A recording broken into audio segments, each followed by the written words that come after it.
we've been doing this investigation now for 5 weeks. We haven't been sitting here doing nothing. We've been putting in a lot of hours. This was a very brutal killing. The victim was pregnant. This was angry, and this was vicious. Your husband is in jail for murder, and you're drug into that mess. When you've got such an overkill on somebody, it suggests that it's personal. Were you 100% involved in this? Were you standing there when she was killed? We've confronted her with some of the evidence, tried to get her to tell us more of what she knew, and she just accused us of making that up and lying about that information. I want to see her dead body. I want to see exactly how grave. She's been buried. She's been laid to rest. Well, I want to see a picture. You have this evidence. What evidence? Scientific evidence. And when I say that, that means DNA. You can't mess with DNA. You can't change it. You can't take it away. We knew it all to be lies. He did something horrible, and you know it. You're trying to rattle my bones. Okay. She had no problem participating in the planning of this murder. In fact, she enjoyed it. Love can make people do all sorts of crazy things. People kill for love.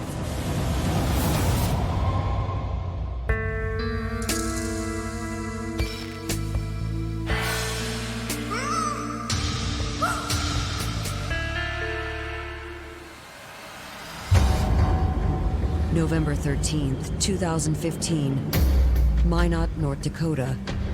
It's just after 7 a.m. when a local resident dials 911 in a panic. 911, what is the address of your emergency? I just got home, my back door is kicked in, and my girl ain't answering the phone. The Minot Police Department received a 911 call from Christopher Jackson. He was reporting that his fiancée, Angela Wilder, was not responding to his calls. He had arrived home from work and found that their back door had been kicked open. He called into the house for his fiancée and his 2-year-old son, and he has not received any response. Yeah, I'm about to go in. Okay, why don't you just wait for officers? I'll get them over there. All right, thank you.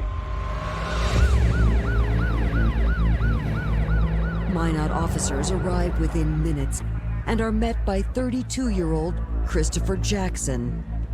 He became somewhat disorderly because he wanted to go in and see what was going on, and they had to physically restrain him from doing that. First responders went inside to check the residence, to clear the residence. It's clean, it's orderly, it's tastefully decorated, and they notice all these pictures on the walls in the living room of Angela and her kids, and they think this house was cozy, that this house had a family. And so then they walk down the hallway, and one of the officers calls her name multiple times, and she does not respond whatsoever. And so they know that this situation is dire. They found the 19-month-old baby boy awake in his crib, and then across from his bedroom, they found Wilder's and Jackson's bedroom locked. First responders took the baby out to Mr. Jackson and asked for permission to force entry into that bedroom. Mr. Jackson did give them permission to do that. 2 other officers kicked down the door. There was just barely any light, and so it was very dark. So they flipped on the light. They noticed that there were bloodstains on the sheets, but there was nobody in the bed. They walked even further into the room, and that's when they discovered Angela's body laying on the ground in a pool of blood. There were several visible stab wounds. They were all up around her neck and her upper chest area.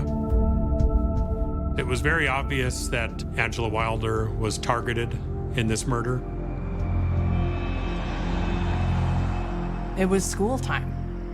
And with the school being right across the street, I'm ushering the kids across the street to school. And as I'm walking back, they're putting police tape up.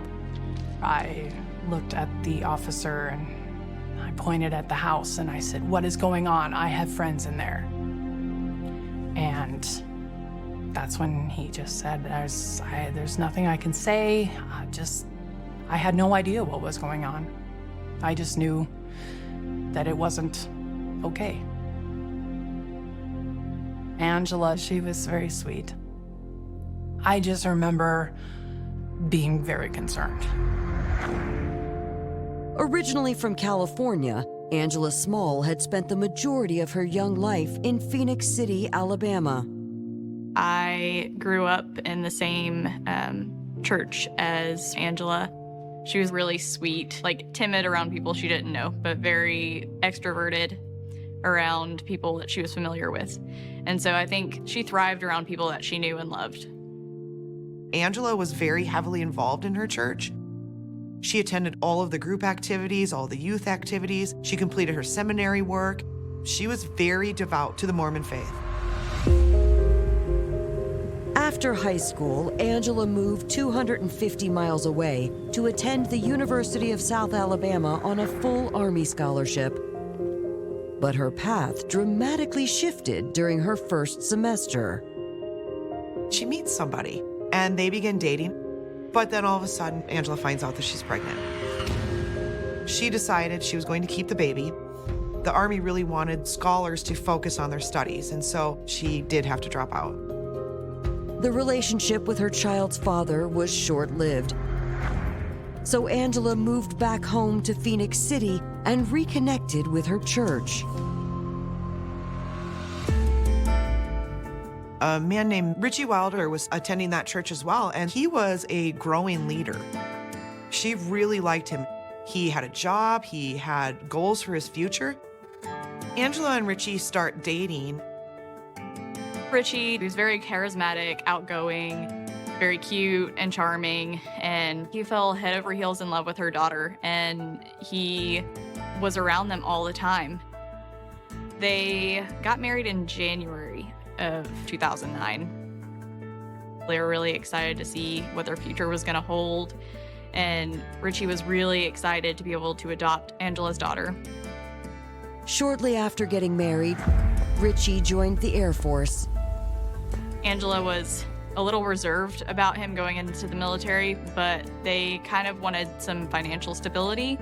And so that was Richie's way of providing for Angela and her daughter. They are assigned to the Minot Air Force Base in North Dakota. And they find out very quickly afterwards that Angela is pregnant with their second child. After the birth of their son, however, Angela and Richie began to disagree about how best to raise their children. They had kind of isolated themselves up there in the north, and they're experiencing what married life really feels like, and it's hard for them. And pretty soon things kind of became rocky. And the marriage really probably wasn't meant to be to begin with. The couple decided to divorce in the spring of 2012 and concentrated on co-parenting. The custody arrangement was pretty fair. It was 1 week on, 1 week off. Shortly after their divorce, Angela went back to Alabama to visit some of her friends and family, and a man named Christopher Jackson. Christopher and Angela were high school sweethearts.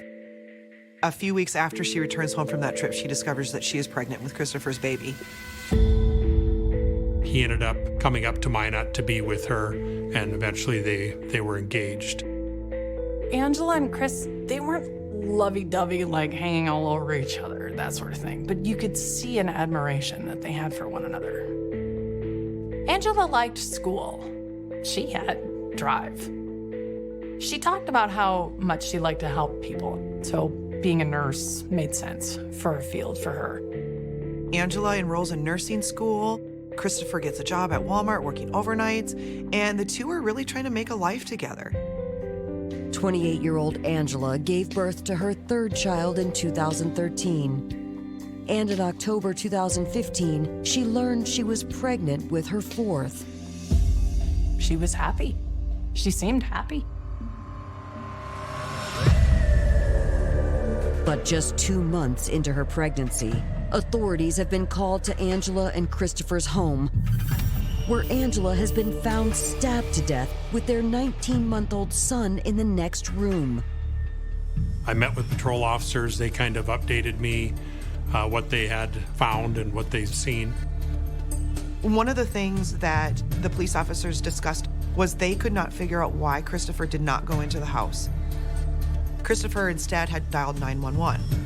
It served as a giant red flag to the other officers because if their wife or their children were in peril of any kind, they would have immediately gone into the house, no questions asked. So we were keeping an eye on him and trying to work with him to get him to come down to the police department. I saw Chris just for a split second being put into a squad car. It was so sad to see the people that you care about in that sort of situation, and there's nothing you can do.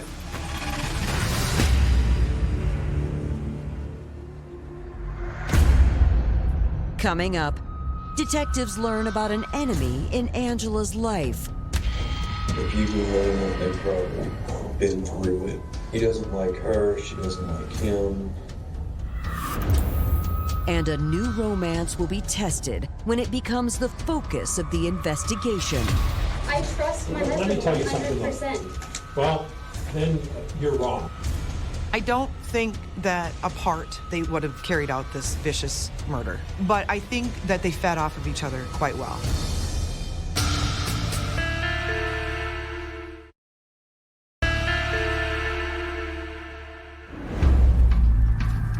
On the morning of November 13th, 2015, Minot police begin processing the home of 30-year-old Angela Wilder after she was discovered stabbed to death inside her bedroom. Typical for us on our crime scene unit is we wait until the investigators determine what's going to be needed as far as processing of the crime scene. When we arrive on scene, we'll do a walkthrough. So Angela's body was in full rigor mortis. It was cold. She definitely had been deceased for several hours.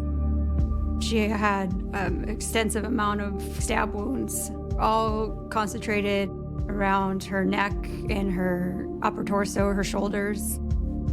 You could tell that she was either pulled from the bed or slid out of the bed from the blood around Miss Wilder. You could tell just from the scene that there was a little bit of a struggle. Angela, she had defensive wounds. She had some broken fingernails and some wounds to her hands. So we asked that her fingernails be clipped for possible DNA evidence. She was wearing just underwear and a shirt. We could see on her underwear the outline of what looked like a knife blade in blood. It looked like whoever had done this had possibly wiped or laid the weapon down on her. We had the perfect knife print on her underwear, but there was no murder weapon found at the scene. Detectives move on from the bedroom and determined that forced entry was made through the rear door of the home. It looked like some damage to the back door, but there was nothing really obvious that made it appear as if someone had broken in to steal anything or ransack the home. Authorities finish processing the scene and transport the victim's body to the medical examiner's office. During the autopsy of Angela Wilder, we learned that she was stabbed nearly 40 times. When you've got such an overkill on somebody, it suggests that it's personal. We knew that we're going to have to start interviewing people within the victim's circle. I called the social services and I told them we had a 19-month-old that kind of needed to be cared for while we dealt with his father. We were questioning the fact that Chris Jackson did not go into the home. Everybody said, oh, if that was me, I would rush right in to see what happens. At the station, detectives sit down with Angela's fiance, Christopher Jackson, and ask him to walk them through the events of the previous evening. Christopher Jackson's story was that he was dropped off at work at 10 p.m. on Thursday, the 12th of November, and that he worked the overnight shift at Walmart. At midnight, his first break, he called Angela. And they talked for a little bit. His second break, around 2 a.m., he calls her again, and everything's fine. But then there became a point where she she quit answering his calls. She always picks up whenever I call her. I said, okay, she's just tired. Shot her a text message, said, I love you, told her what was going on with the work and everything. 7 o'clock or 6:50 gets here, and I go to clock out, and I go walking out to the lot, because usually she's out there. And she's not out there this morning. So I called her to see where she was at. And I keep calling her.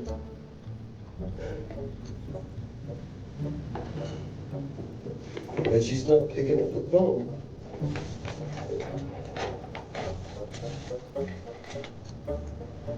So I called a taxi, because I figured she's just that tired.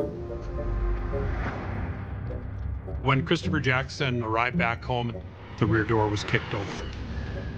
Immediately I thought something was wrong. Her car is still here. She didn't leave. She would have answered the phone. Did you go into the house? Something in my stomach said not to. So you never went in the house? No, ma'am. Okay. Even though your child's in there and your wife is in there? I know it seems hard to understand. I felt like he was scared to go in until somebody's in that situation and worried about what they're going to find. I don't think people really know how they're going to react. Everything that Mr. Jackson was telling the detectives seemed to be legitimate. He seemed to be being honest, but we couldn't just take his word for it. We would have to cooperate to Walmart and just make sure that he's not in any way involved in this murder. Detectives ask if they can take samples of his DNA for comparison. He quickly complies. Then the detectives give him a little break for a little bit. And in that break, the camera is still rolling in the interview room. And it catches Christopher calling Angela's sister.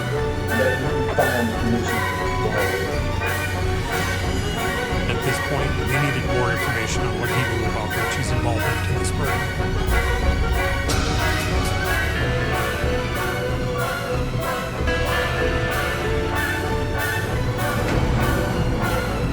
In Minot, North Dakota, the fiancée of murder victim Angela Wilder has just called out Angela's ex-husband as a person of interest, and detectives need to know why.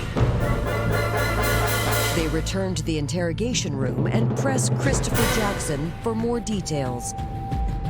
What's the relationship like with Richie? If you can name it, they've probably been through it. He doesn't like her, she doesn't like him. According to Christopher, Angela confided in him that her marriage to Richie ended under volatile circumstances. He was beating the out of her, and they got divorced over it. Christopher claims the conflict continued even after their divorce. There was constant fighting over the custody of the kids to the point where Angela and Richie couldn't even do the weekly exchange. Angela was having like anxiety attacks and just panicking and stuff after seeing him, so instead of her taking and dropping off the kids and everything, I always went, so I walked the kids in so she never had to see him or anything. Detectives knew that they would have to verify Christopher's alibi, and now it was time to talk to Richie Wilder. Detectives end their interview with Christopher, and a few hours later bring Richie in for questioning.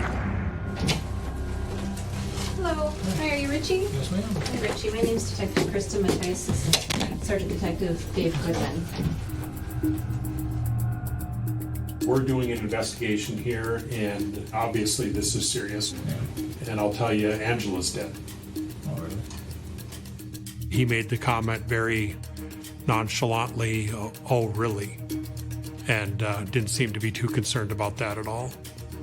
I'll tell you what, there's a lot of fingers pointing right at you. Well, yeah. Because I'm her ex-husband, right? Well, you're her ex-husband, and you guys have a volatile relationship. Yeah. Your history. Yeah, we don't have a good history. Richie denies abusing Angela and instead makes his own shocking accusation. Richie claims that Angela started abusing their older daughter. She abused twice. I reported her both times. At the same time, I ended up filing for divorce. Richie claims he would never hurt his ex-wife, but detectives are skeptical. How can you prove to me that I'm looking at the wrong person? Well, I don't know when this happened, but I know yesterday I was with my kids, and Cindy came home, and we had dinner, and I went to work, and I came home, and then I slept. Richie explains that Cynthia Wilder, or Cindy to her friends and family, is his current wife. They had met in 2012 while working part-time at the Minot Vocational Center. Richie is quirky and funny, and Cynthia right away is just really taken by this guy and really enjoys his personality. She actually went through the employee directory and found Richie's number and texted him and asked him if he was available for a date that night. Within a few months, they're living together. Richie seemed nice and cordial, and she was happy and doing good, and it seemed like life was really good for her. And by April, Cynthia was pregnant. The couple married in August 2013. After Cindy has their daughter, she graduates from Minot State University with a degree in teaching. It wasn't long before she was offered a position to have her own kindergarten room. She loved teaching and loved having all the kids and all the different things she was doing. And so, yeah, it seemed like life was really good for her, and I was happy about that. Richie Wilder said that his wife was in bed, Cindy Wilder was in bed, and that she could verify that he was at home all night. I had noticed while we were sitting there talking with Richie that he had a scratch on his cheek, and it was clear at the autopsy that Angela Wilder had fought back. What happened to your face? Right You here? got a scratch on your Yeah, face. that's from my son. We play wrestle/play fight. Richie complies with detectives' request to photograph the scratch and collect his DNA. We ended up getting search warrants for Richie's car as well as Cindy Wilder's Honda Pilot. And after that, he was free to leave for the time being. Following his release, detectives head to the elementary school where Cindy Wilder works to corroborate Richie's alibi.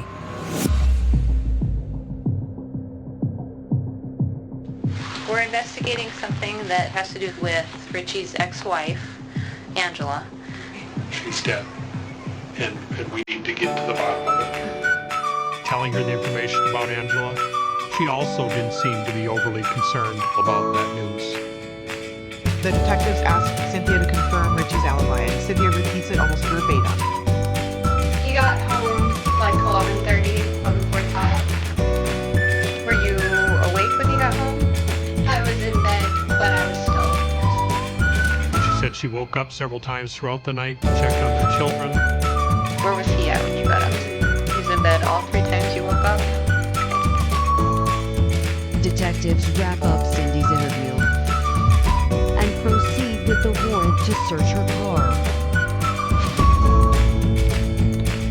On the passenger door, as I was photographing, I noticed what looked like just a small stain on the inside of the door panel. I took a swab of that sample. Detectives then execute the search warrant on the couple's apartment and Richie's car.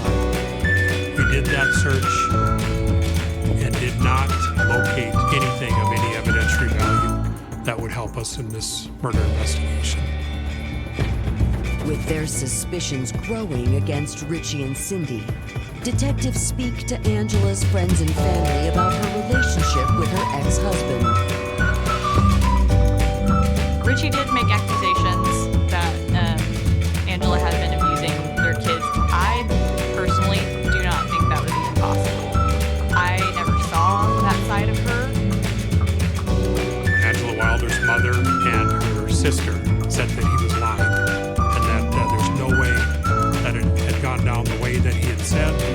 They both indicated that Richie Wilder had a very volatile relationship with Angela. They said that Richie had choked her while they were in base housing. So he was eventually court-martialed for that and was given a dishonorable discharge from the military.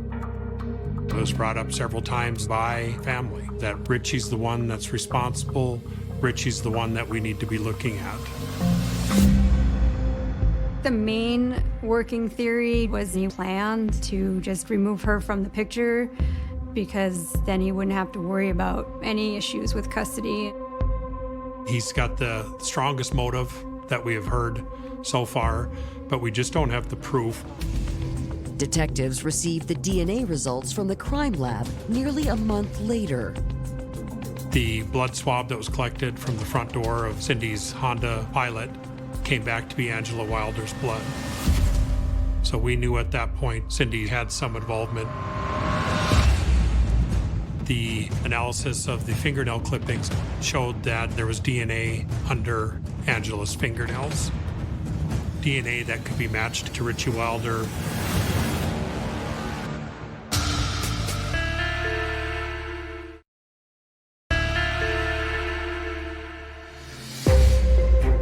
Nearly 1 month into the murder investigation of Angela Wilder, detectives have uncovered evidence that her ex-husband, Richie Wilder, is likely responsible. The DNA that was found underneath Angela's fingernails was in fact Richie's DNA. That seemed to match the scratch that Richie had on his face. Richie's current wife, Cindy, is also under suspicion after Angela's blood was found in her vehicle. But detectives need more proof in order to arrest her. We felt like we had enough to start on the arrest warrant for Richie Wilder. On December 18th, detectives receive their warrant and locate Richie at a local gym. We were dressed with police vests and had some members of the SWAT team with us. Richie immediately requests a lawyer. He has no interest in talking whatsoever, so they go ahead and book him and put him into the Ward County Jail. That afternoon, detectives bring Cindy in for further questioning. The detectives tell her that her husband has been arrested for murder, and she says there's no way, and she proceeds to be just defiant. You're trying to rattle my bones. Okay, Cindy, we wouldn't do this if we didn't have proof. Whose blood do you think was in the Honda? I don't know. I'll tell you, Angela's blood.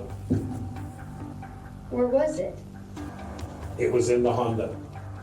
He didn't leave the house that night. Yes, he did. He did leave the house that night. No, he didn't. I was up several times with the kids and he was out cold. That's not true. That's not true. Cindy Wilder stuck to her story. She just would not talk to us about anything incriminating involving Richie Wilder or herself. We still were very suspicious of Cindy Wilder, but we also knew that there's probably no way that we would ever prove this. We had no reason to hold her, and she was released and allowed to go about her day. As news of Richie's arrest spreads, friends and family are shocked. We see his mugshot pop up on our Facebook feed, and rumor mills start going around like crazy. Everyone is thinking, how is he being tied to this murder? Like, what are the circumstances? As soon as I found out, I had called Cindy and asked her, what's going on, and she obviously was very distraught and upset and said, I don't know, but they're wrong, and he has nothing to do with this.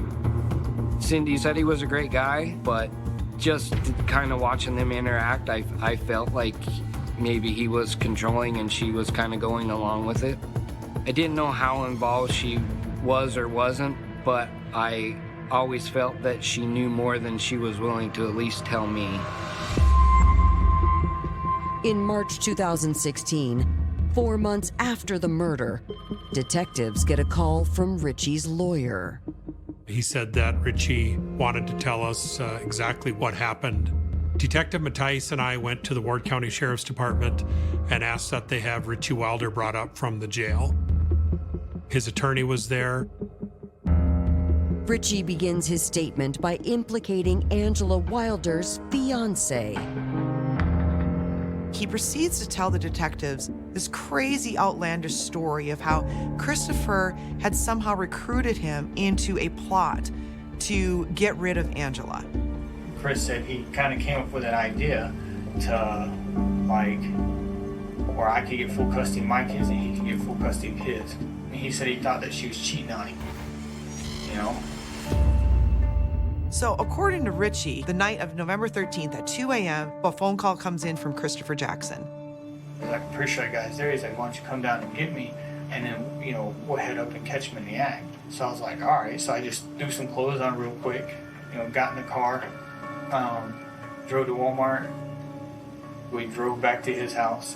We went in and we, you know, I just followed him. We went up some stairs and went through like a living room with a light on or whatever. And then he opened the bedroom door.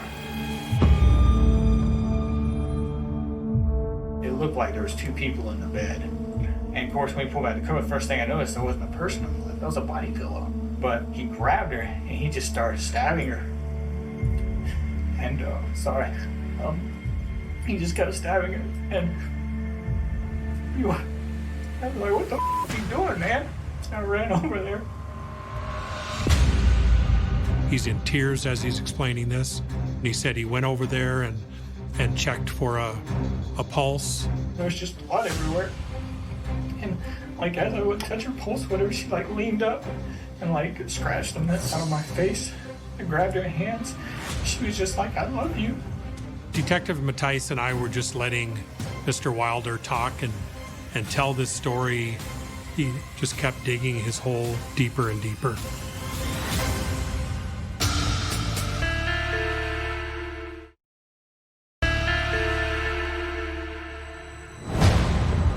Three months after being arrested for the murder of his ex-wife, Angela Wilder, Richie calls a meeting with detectives and points the finger at Angela's fiancé, Christopher Jackson. The detectives had just received a fresh batch of video surveillance footage from Walmart the night before they were scheduled to meet with Richie. And they had gone through every single minute, every single second of that video. We were very comfortable and 100% sure that Mr. Jackson did not leave the Walmart. When detectives confront Richie, he continues to stick to his new story. What you're telling us does not fit. Because I know that Chris did not leave Walmart during the hours that you say that he did. He did though. I know he didn't because I watched him on video. I watched the minutes click by. I just watched that. But you're giving us details that indicate that you were there, and I think you killed him. I didn't kill anybody. I think you killed Angela. I didn't. Who did then? Because you were there. Yeah, I told you Chris did. You can't make it fit. It doesn't. He looked at his attorney. His attorney said, you can stop talking at any time. And he said, I want to stop now. So then at that point, he knew that story wasn't going to get him out of this murder. 9 months later, in December of 2016, Richie Wilder's murder trial gets underway. Richie was in the front with his lawyer, and he looked professional, but he seemed to always have a smug look on his face. The prosecution presents strong physical evidence, citing DNA evidence that ties Richie to the crime. Angela's blood had been found in Cindy's car, and Richie's DNA had been found underneath her fingernails. One of the things that the prosecution did have to kind of overcome is that the murder weapon had never been found. After a 4-day trial, the jury reaches a verdict. We felt that we were making the correct decision, deeming him guilty. When I found out Richie was convicted, life without parole, I thought that was pretty awesome, actually. I heard Cynthia crying in the back.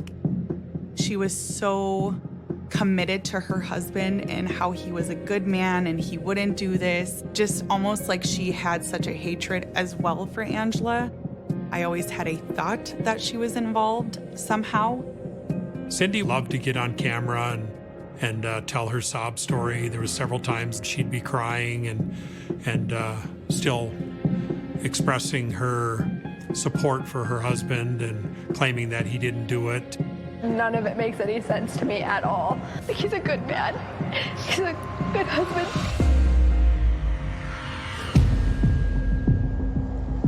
Three months later, detectives receive information that sheds light on the role Cindy played in Angela's murder. In March of 2017, Matt Walters, a friend of Cindy Wilder's, told us about a Facebook conversation that he was having with Cindy Wilder, and she was making some admissions during that conversation that sounded like she was involved in the murder. When did you first start talking to Cynthia through the Facebook messages? She messaged me end of March this year. She started off saying a really leading comment about how the knife wasn't supposed to be the main plan. It was supposed to be a gun, that the knife was a backup. Detectives ask Matt if he'd be willing to talk to Cindy again, this time while wearing a wire. He was willing to let us wire his vehicle so he could drive around with Cindy and see if he could get her to make some admissions on her involvement in the murder of Angela Wilder. He made contact with Cindy Wilder, and they go out to a local bar, spent several hours there, and ended up driving home and sat in the driveway. And she began to talk about how they had planned this, how they worked together, planning the murder. Are you mad at your husband? No, like I'm proud of him. I'm just pissed that he got caught and that he got sloppy and impatient, and we like had this thing like planned for like 2 years.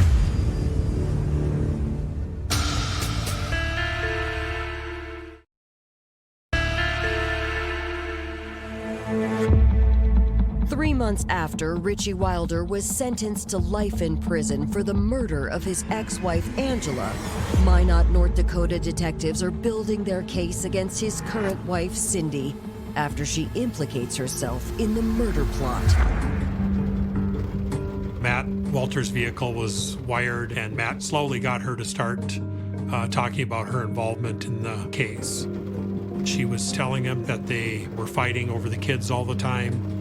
We had split custody, and I know like their mom just talked about me and Richie. Like I know that. She would like call social services on Richie and I. Cindy says that September 2013, they had a custody hearing, and afterwards she had said to Richie, wouldn't it just be easier if Angela was no longer in our lives? It's kind of fun just talking about it, just like that rush. And then next thing I know, it's like, it's gonna go down tonight. Detectives listen as Cindy tells Matt that on November 13th, she and Richie put their plan into action.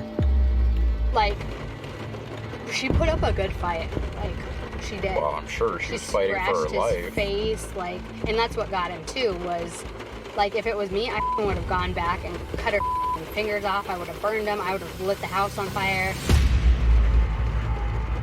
Do you think you're a horrible person, or do you think it needed to be done? Because now you've said both. I fully believe that it needed to be done. Like, I helped him. We had this planned out. And he it up. Because he didn't clean the car good enough. One spot of blood in my car.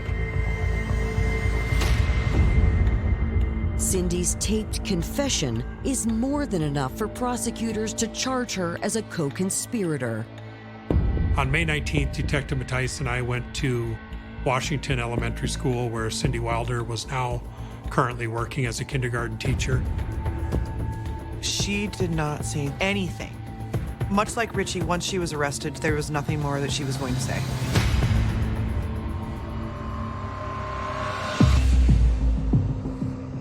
In November of 2017, Cindy enters an Alford plea of conspiracy to commit murder.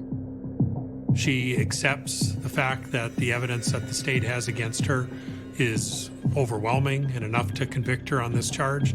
So she pleads guilty without actually admitting any wrongdoing. In May 2018, Cindy appears in the courtroom for sentencing. Cynthia has an opportunity to plead with the court, basically, and tell her side of the story before the judge issues her ruling on punishment. This is kind of an open plea, so that it's up to the judge what she wants to pose for a sentence. There was recordings replayed of Cindy saying that Angela's fingers should have been cut off and the house burned down. And so Cindy kind of downplays a little bit the information that she had shared with Matt by saying that she was trying to brag. That didn't really go over very well, given the fact that not many people brag about a brutal murder. The judge hit her with the strongest sentence she could give her, which was life without parole. When I found out that Cindy was going to go to prison for life without parole, I understood it, but it's just super hard because I've lost a daughter. But do I think she deserved to be punished? Absolutely. I don't think that apart, Richie or Cindy would have carried out this vicious murder. But I think that they fed off of each other quite well. Love can make people do crazy things that you don't think about consequences in the long run.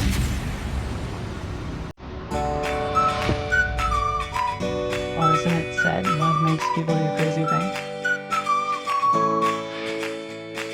Yeah. But I don't see love in this. I don't see love at all. I see love between Angela and Chris. That was love. Love does not murder. I personally believe justice is served, and I would want Angela to be remembered as someone that had integrity, as someone that was kind and loving, as a good mother, and as someone to be looked up to.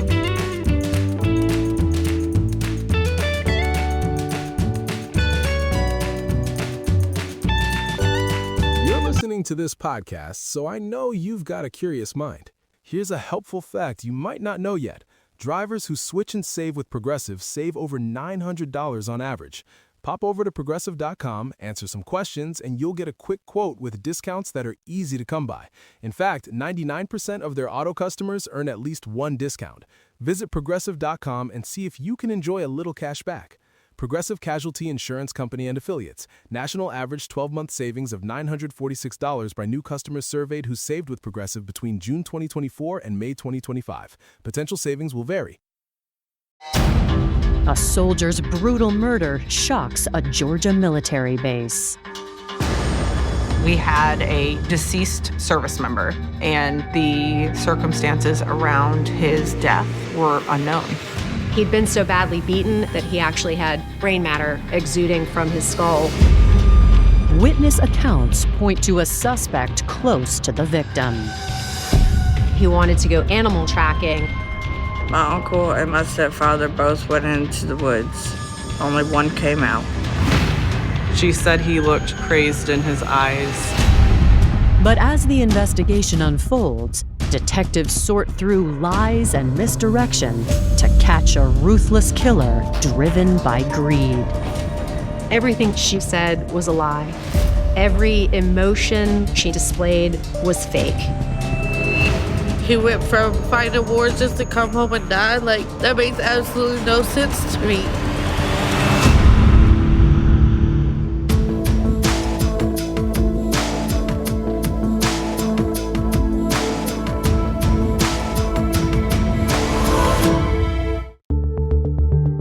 November 30th, 2013. It's the Saturday after Thanksgiving, and soldiers at Georgia's Fort Stewart Army Base are enjoying a sunny afternoon with their families.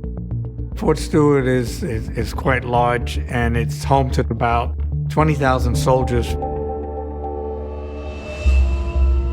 But around 5 p.m., a shocking discovery at a park located on Fort Stewart's military base interrupts the community's weekend plans.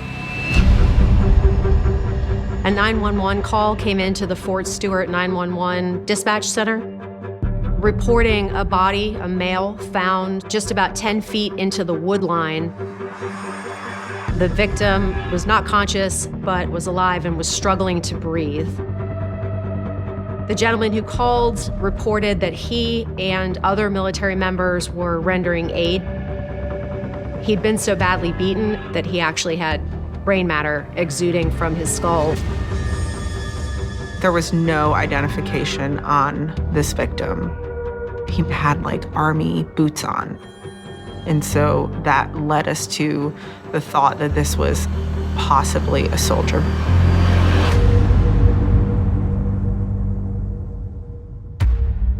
Police and paramedics arrive on scene and quickly transport the victim to nearby Wynn Army Hospital.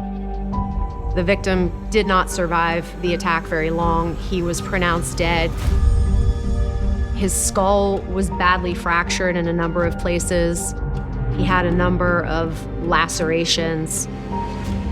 The injuries were indicative of a homicide, and that's how we treated the case going forward. Because this was very apparently a purposeful assault, first responders notify the Army's Criminal Investigative Division. The CID, or Criminal Investigation Division, are what I would call the FBI of the military. They will investigate anything from felonies to misdemeanors. By the following morning, the entire base is working with investigators to identify the victim found in the woods. Every commander was instructed to perform a full accountability of his or her unit.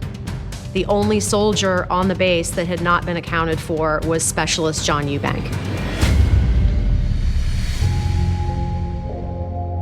Soldiers from Specialist Eubank's unit went to Wynn Army Hospital to attempt to identify the victim. I was able to identify John when they kicked the sheet back. His injuries, they were very severe, but I could still tell it was John. The last time I seen this man, he was healthy, full of life, and to be reduced to laying on a steel slab, beat down like that, that's tough to deal with. Like, who would do this to him?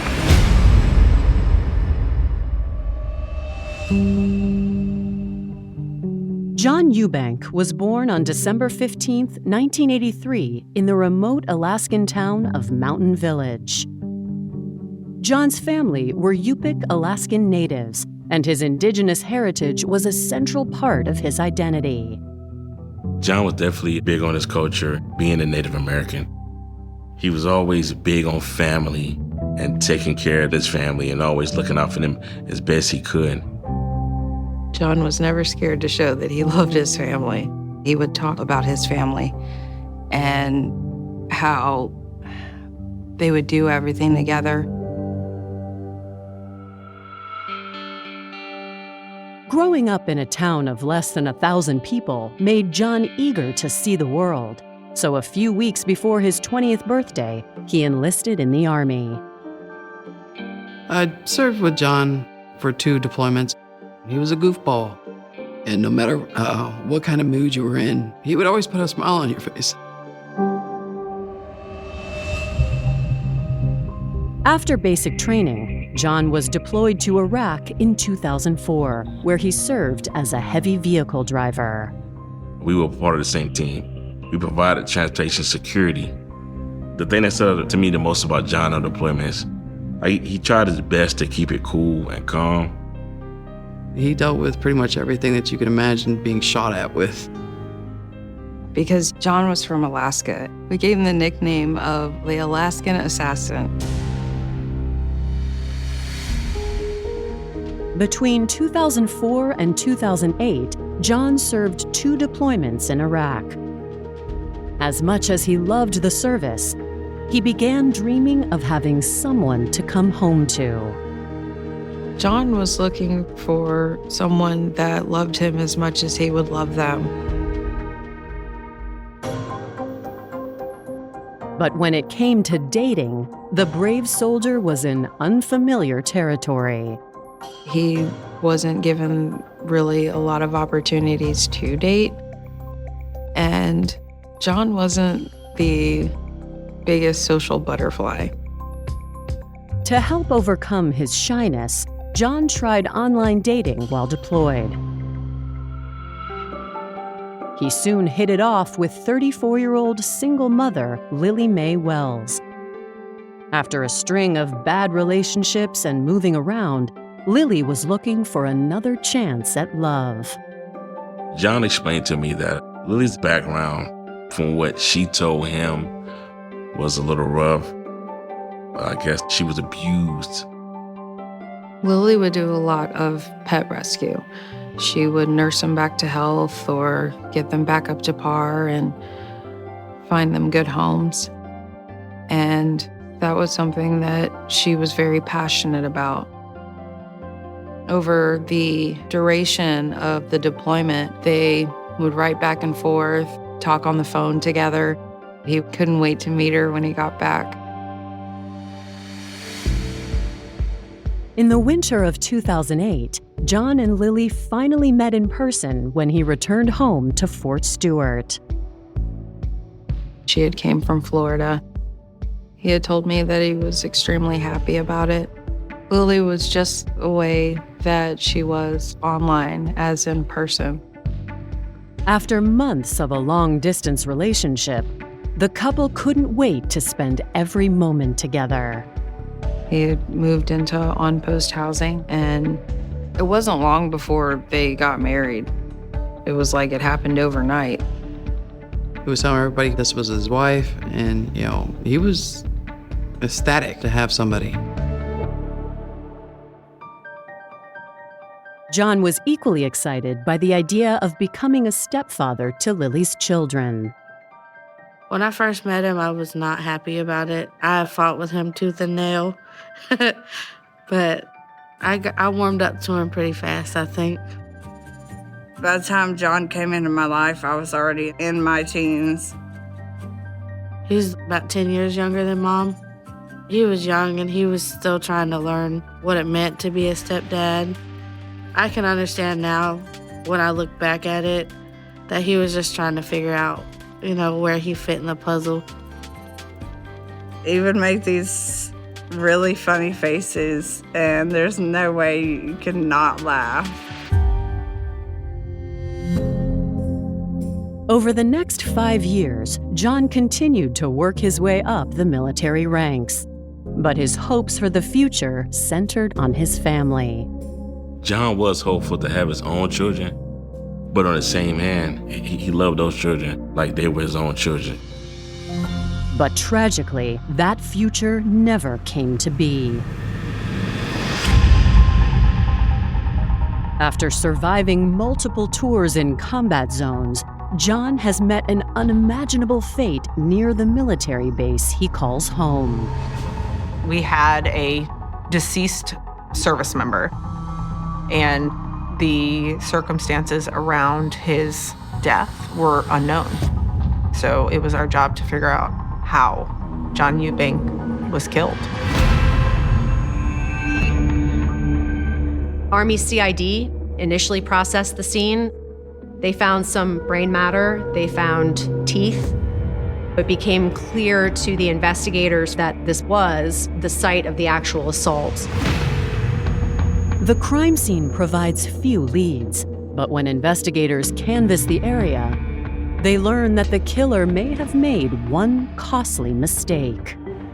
One of the persons who was helping the victim told investigators she had seen a white or a gray pickup truck in that area, and that the pickup truck was rolling very slowly and occasionally stopping as if it was waiting for something or hesitant to leave. Very shortly before that pickup truck left the area, a man came out from the wood line. She had provided a physical description of a white male with longish, maybe shoulder-length hair, average build, who was wearing jeans and a long-sleeved top. That could be the last person who had seen him alive, and we needed to find out who this person was. Coming up, a grieving widow and her daughter share a disturbing first-hand account. I told them everything that I knew. I didn't hold back anything. And investigators zero in on a person of interest. He had a very extensive criminal history. He threatened to kill her, choked her, and held her against her will. He was a ticking time bomb.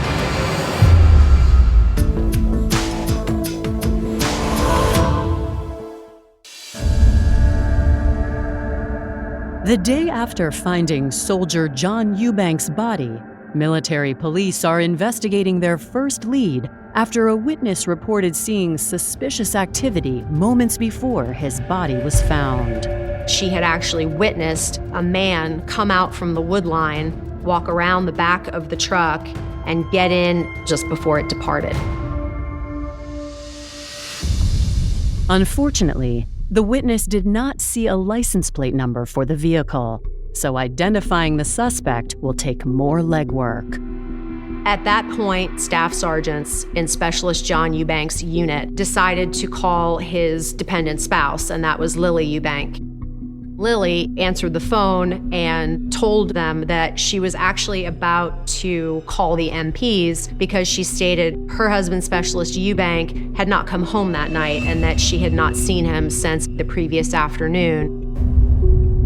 The sergeant asked whether she had filed a missing persons report, and she said she had not because she believed she had to wait 24 hours before she could do that. Rather than deliver news of John's death over the phone, military police send a car to bring Lily in. The casualty assistance officer informed Lily that her husband, Specialist John Eubank, was deceased. She simply said over and over again, who would do this to him? Who would do something like this to him? Lily Eubank's response was puzzling and very suspicious in that she never asked what happened because nobody had informed her of the cause or manner of death.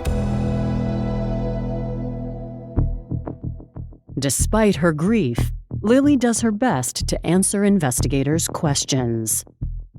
Lily Mae Eubank reported that she had last seen her husband on November 30th around 4:30 at the Holbrook Pond Recreation Area.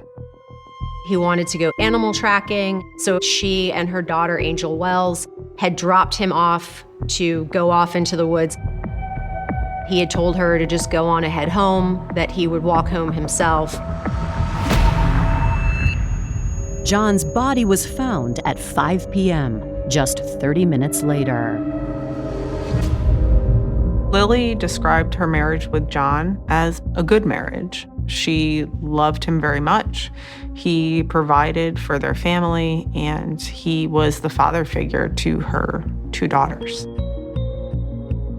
She was telling me about how she was texting back and forth with John, and he was saying, things like, oh yeah, we're having a good time, which caused the suspicion of who's we.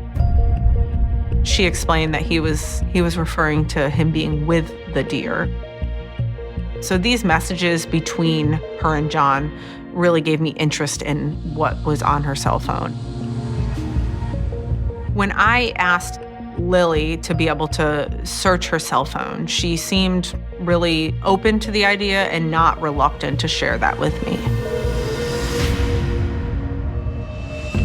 While CID waits for the analysis, they let Lily go home and continue gathering information from friends and service members. We sent a team over to their neighborhood to canvass their neighbors and ask them what they've seen. When officers pass the Eubank home, they notice something surprising in their driveway. It was interesting for agents to see a silver pickup truck because eyewitnesses at Holbrook Pond had seen a white or a silver in color pickup truck slowly rolling past the location where John Eubank was found.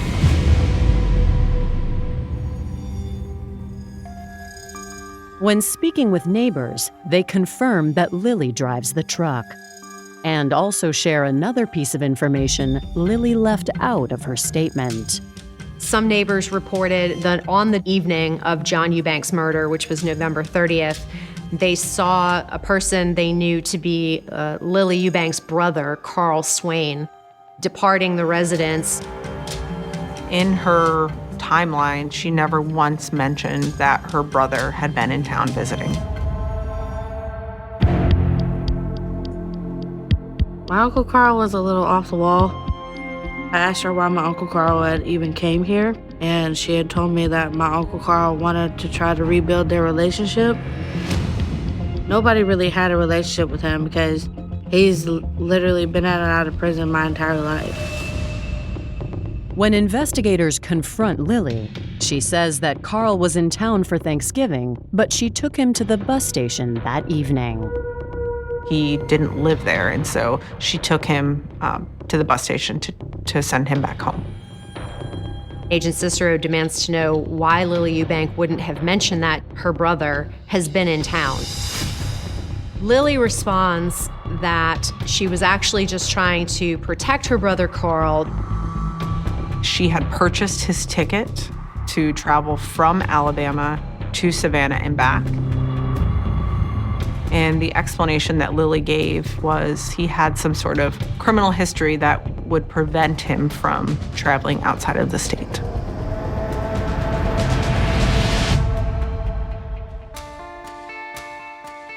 Investigators ask Lily to give her full statement again. When asked to now tell a truthful statement, Lily said that she was not truthful when she said she dropped John Eubank off at Holbrook Pond to go animal tracking by himself. She said that in reality, she and her daughter Angel had driven John Eubank and Carl Swain to Holbrook Pond and had dropped them both off that afternoon to supposedly go animal tracking. That John Eubank had gotten out of the truck and departed with a slingshot, and that Carl Swain had a wooden baseball bat. Lily says the men took the weapons to fend off any wild hogs they might run into, so she didn't think anything of it at the time. She and her daughter ran some errands, then returned a few hours later to pick them up. Lily and Angel come back, and as they pull around, they see Carl up in the wood line with the baseball bat, hitting something repeatedly. Shortly thereafter, Carl comes down from the wood line and gets in the vehicle with them. He is exasperated, has blood on him, and the baseball bat had blood on it. Lily inquired to Carl, hey, what happened? And Carl said that they were scared or spooked by a hog, and he was up there beating the hog, and John ran off like a little bitch. My uncle and my stepfather both went into the woods. Only one came out.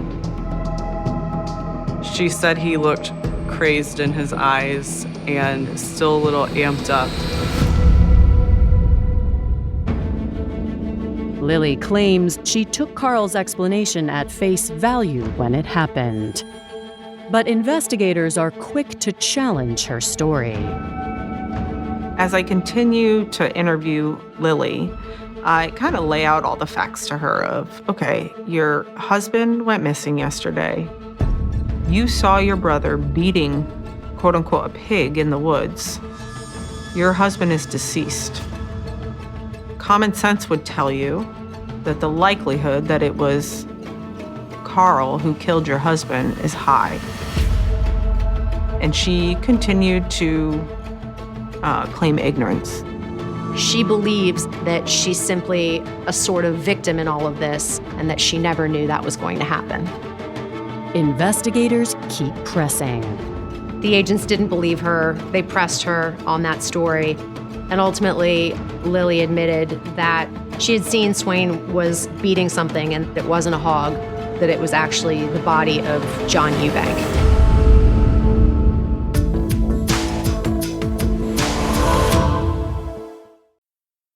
This episode is brought to you by Progressive Insurance.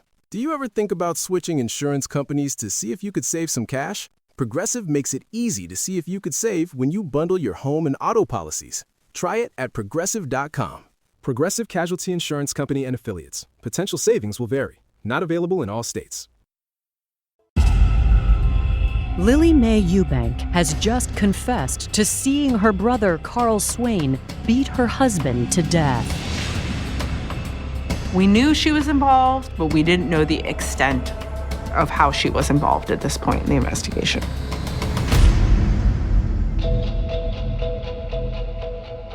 But now, Lily is willing to work with investigators to help build a case against John's killer. She agreed to make a surreptitious recorded phone call to Carl Swain that CID would listen in on. We asked her to ask Carl about what happened to the bat, to try to get Carl to make some sort of admission. So, of course, Carl's very suspicious when he gets a call from Lily. He puts together the fact that he's probably being overheard on the phone. He told her, "I don't know what you're talking about," and that was about the extent of that conversation. Lily is not apprehended at this point, but was very clearly a person of interest. With Carl thwarting the attempt at self-incrimination, investigators work with the FBI to try a different route. Lily Eubank placed her daughter Angel Wells at the crime scene. We then had to interview Angel to verify not only her mom's story, but also try and put the pieces together of what actually happened that day. During her interview, Angel corroborates everything her mother told police. When we were coming back to pick him up, I saw Uncle Carl swinging the bat towards the ground. Then he stopped, and he came out the woods, and he got in the truck.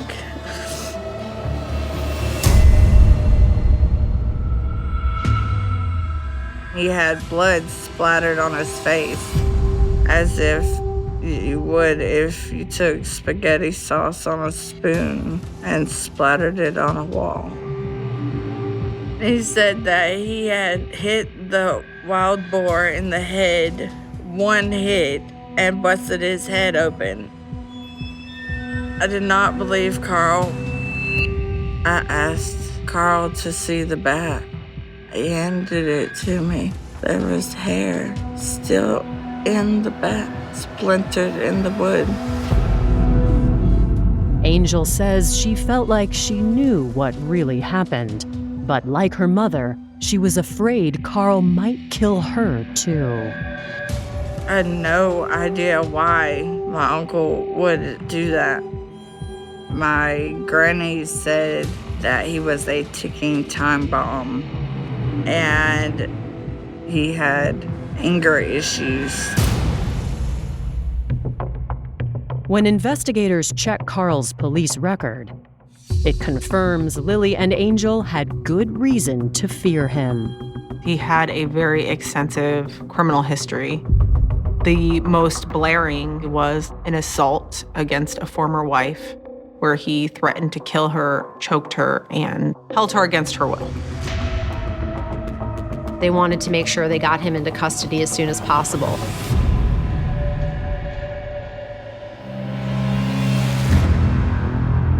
With Lily's help, authorities are able to track Carl to an address in Alabama on December 6th. They took Swain into custody, really without any incident. The agents then went into the warehouse where Carl was living, and they looked for any items of interest that might tie him to the murder of John. In the furthest reaches of the crawl space, they found John Eubank's military sea bag. And when they opened it, they found a pair of blue jeans and a pair of cowboy boots that they submitted to the lab.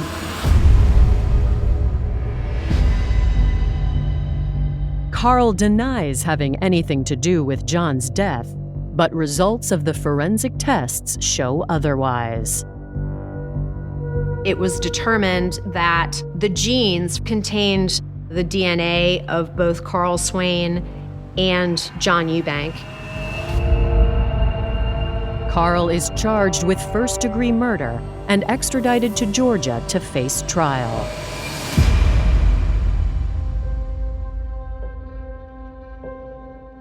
Three weeks after the arrest, on December 27th, John Eubank's loved ones gather for a memorial service.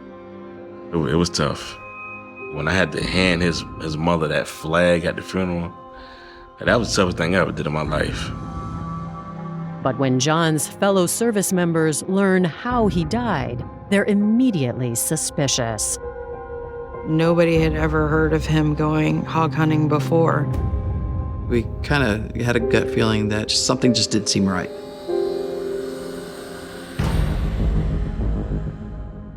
After the funeral, John's comrades share their concerns with Army CID. They said that John was very good about managing his money before he met and married Lily, but that after he married her, he always was needing to borrow money. We were concerned because of the financial struggle, because of the way he was not associating with us the same way as he did before he got married. There's a culture in the military that you don't show weakness, number one, and you don't go around airing your problems to everybody. John's friends say they were confused by the sudden change until they discovered the reason for it. Lily took over his finances when they got together. There were a lot of times where she would write out checks that were bad. She had no control when it came to money. Mama seemed to be really bossy, and if she didn't get a response back from him really quick, she seemed to get really upset.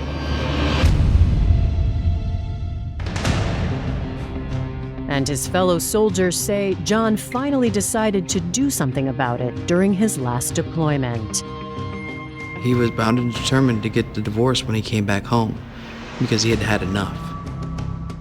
All John Eubank wanted was somebody to be nice to him and to care about him.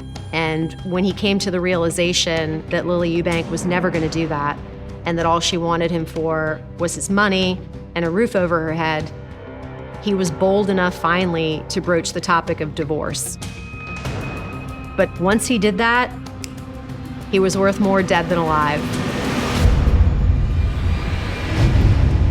Coming up, phone records reveal the details of a murder for hire.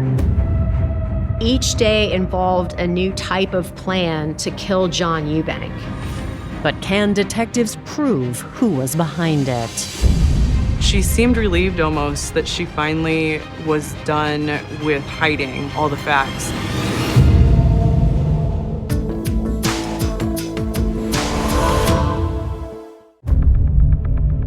Six days after John Eubank's body was discovered bludgeoned to death on Fort Stewart Army Base, investigators have arrested Carl Swain for his murder. But they suspect John's wife, Lily, was involved as well. There were too many red flags, such as Carl not being included in her story from the beginning. And we're starting to believe that Lily is a subject in this case versus a grieving widow. To help investigators prove Lily is responsible, John's friend Tamisa records several conversations with her, hoping she'll slip up.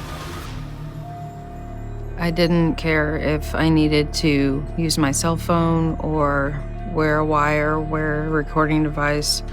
I was going to find out what had happened. I wish we'd have knew at that moment what he was doing. I know. So we could stop it. It's not only pure insane.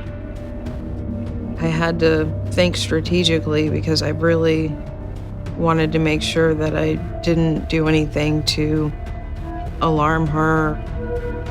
She tells Tamisa that she and her daughter live in fear of Carl, despite the fact that he's been arrested. He'll come after me and Angel. I know he will. Why would he go after you guys? Because of the witnesses. Because of the witnesses, nobody can testify against him. The tapes are turned over to the FBI, but there's nothing incriminating enough to make an arrest. When agents confront Lily for the third time, she admits there's more to the story, but says it's not what they think. Lily's story is that she was experiencing marital difficulties, claiming that he had physically assaulted her and that he was verbally and emotionally abusive. Lily claims she turned to her brother for help. Lily Eubank told me that she asked her brother Carl to rough up her husband to scare John into acting appropriately to her.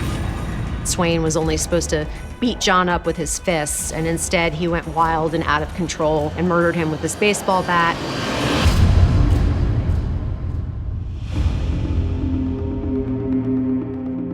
But with all the lies leading up to this, investigators are no longer inclined to believe her. At this point, Lily Eubank has changed her story 3 times. We couldn't find that there was actually abuse happening. The investigators that I was working with and myself all found this very problematic. It's clear Lily isn't going to tell them the truth, and so far Carl has remained silent as well. But while he's in jail awaiting trial, Carl makes a crucial mistake. He told 2 detainees in the Chatham County Jail what he had done, that he had beaten John Eubank to death. Swain had confided in them that he had done this at the behest of his sister, Lily Eubank, because she was going to get $500,000 after the murder as the grieving widow, and that he was going to be owed $160,000 for his part in the murder.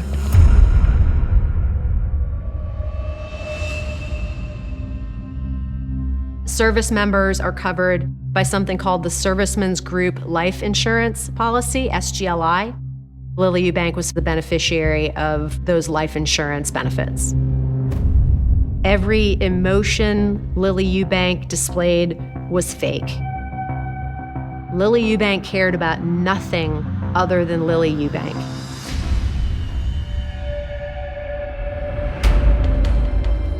When investigators receive the analysis for Lily's phone records, they find further evidence of a murder plot. Special Agent Fryman found a string of text messages between Lily Eubank and Carl Swain. From the text messages, investigators were able to discern that Lily Eubank had been planning to and attempting to kill John Eubank for much longer than was initially suspected. Back in April of 2013, she had a conversation with one of her daughters about John wanting a divorce. We can tell from Lily Eubank's internet search history, that's when she started planning his murder. Lily's content for searches conducted on her phone included how to drown somebody in a bathtub, as well as poisons that will not be identified on an autopsy. In September of 2013, Lily texted, "I baked him a strawberry vanilla bean cake." Special Agent Fryman was able to uncover that vanilla bean was actually sort of a code word for a castor bean, which can be used to make ricin poison. She thought that by baking castor beans into a cake, she had created ricin and was going to effectively poison him to death.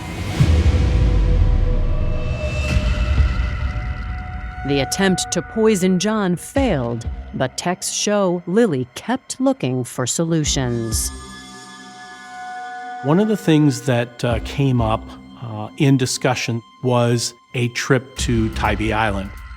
There was mention of John not being a good swimmer, and then so potential attempts at maybe a drowning. That plan didn't work out. The next day was Thanksgiving, and the day after sitting at John Eubank's Thanksgiving table, Carl Swain then invited John Eubank out for that walk. John never once probably knew it was coming because he assumed this is something that John and Carl were doing to maybe bond, to like get to know one another. After putting together the text messages, search history, and motive, we were able to have enough to charge Lily in the murder of John Eubank as well.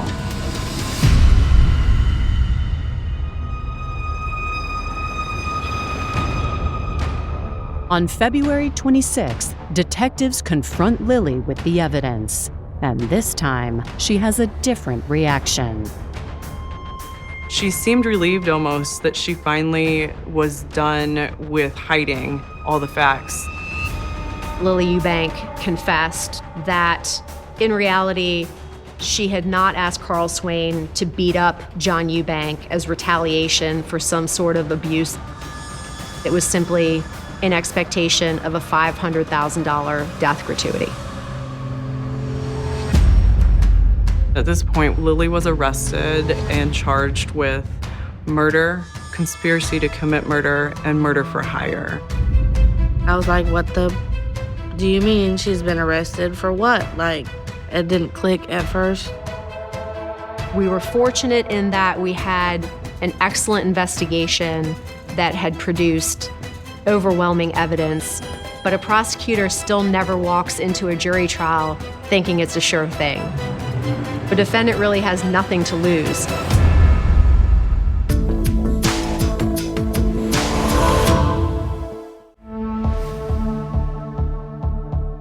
After a 3-month investigation, Lily Mae Eubank and her brother Carl Swain have both been charged for the murder of John Eubank.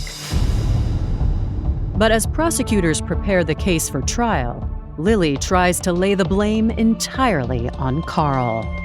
Lily Eubank maintained that Carl Swain had demanded the money from her and essentially had twisted Lily's arm to participate in this plan. Like her other claims, the evidence doesn't support it. Lily told us she purchased a bat a couple weeks prior to the murder with John for protection in their vehicle in the event it broke down. Investigators went to Walmart to pull surveillance footage, and sure enough, they found footage at the self-checkout where John Eubank was actually purchasing the bat that was ultimately used in his murder. It just showed how just heartless she was. A part of me wants to believe my mom, but there's just so much other evidence that says otherwise. Lily Eubank was incredibly cold and calculating throughout this murder plot, all the while pretending to be John Eubank's loving wife. Lily manipulated Carl Swain's impoverished situation to entice him to come to Hinesville and murder her husband. Carl was homeless and living on the edge. $160,000 would be a great motivator to anyone in his situation.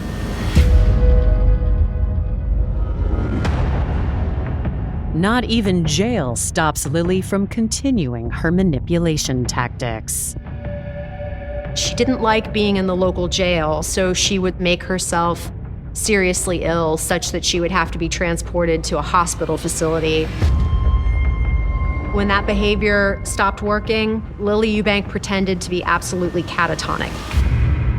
The defense attorney for Lily tried to bring a defense of mental capacity.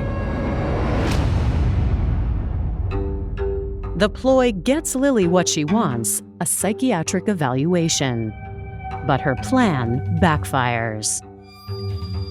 The court found that she was stable enough to not only be charged, but go to trial if she chose to. She chose not to and took a plea agreement to conspiracy to commit murder. Lily is sentenced to life in prison without the possibility of parole.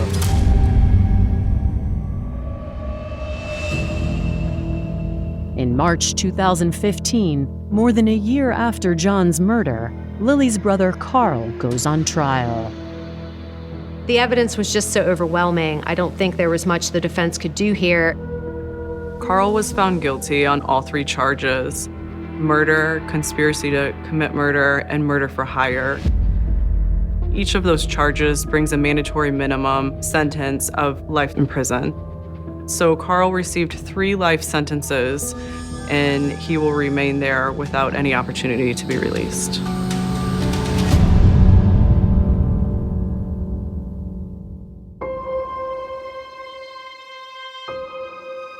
I think justice was served because they would never have the opportunity to be outside those walls again. Neither one of them deserve to have a life outside of prison.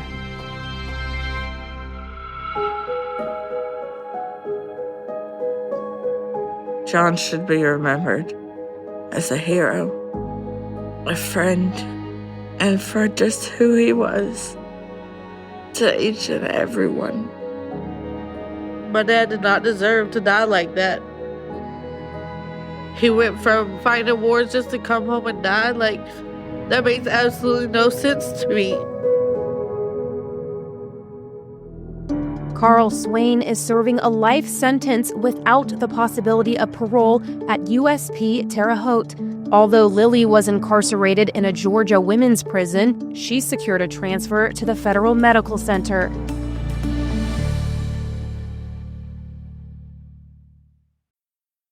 Insurance isn't one size fits all. That's why customers have enjoyed Progressive's Name Your Price tool for years now. With the Name Your Price tool, you tell them what you want to pay, and they'll show you options that fit your budget. So whether you're picking out your first policy or just looking for something that works better for you and your family, they make it easy to see your options. Visit Progressive.com. Find a rate that works for you with the Name Your Price tool. Progressive Casualty Insurance Company and Affiliates. Price and coverage match limited by state law.